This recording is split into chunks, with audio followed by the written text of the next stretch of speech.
Perhaps the most common teaching of Buddha is that of Four Noble Truths. And like many things from the past, many of the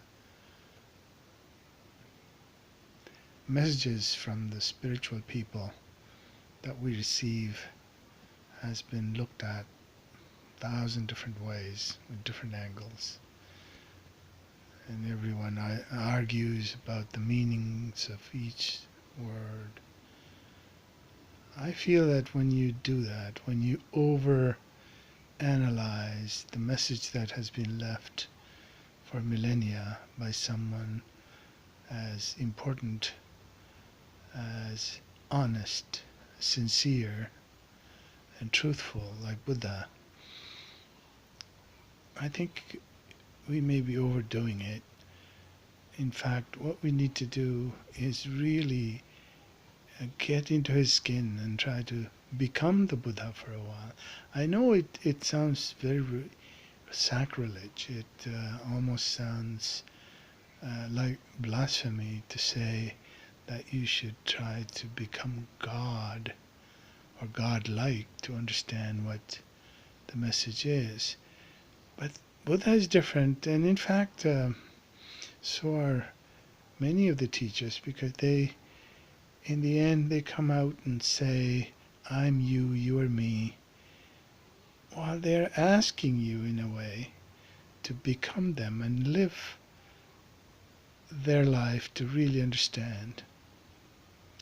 This is true not just for great people, this is also true in our common parlance, as we say, you have to walk in others' shoes to understand what they feel. I don't think the spiritual messages are any different. I think you have to walk in their shoes.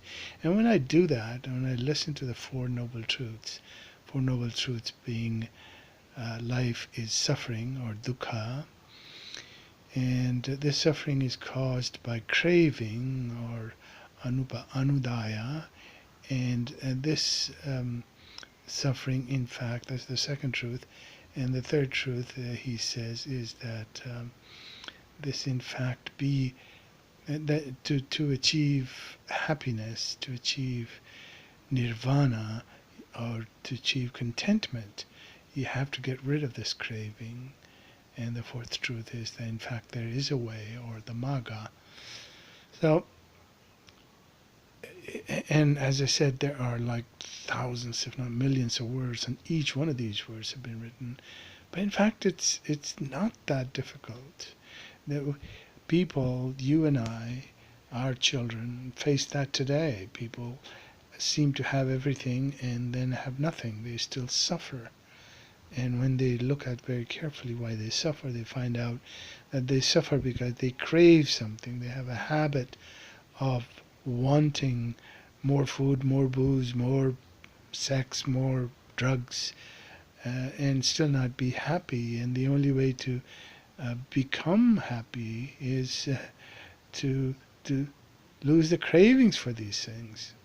What we don't seem to readily have available to us is a way.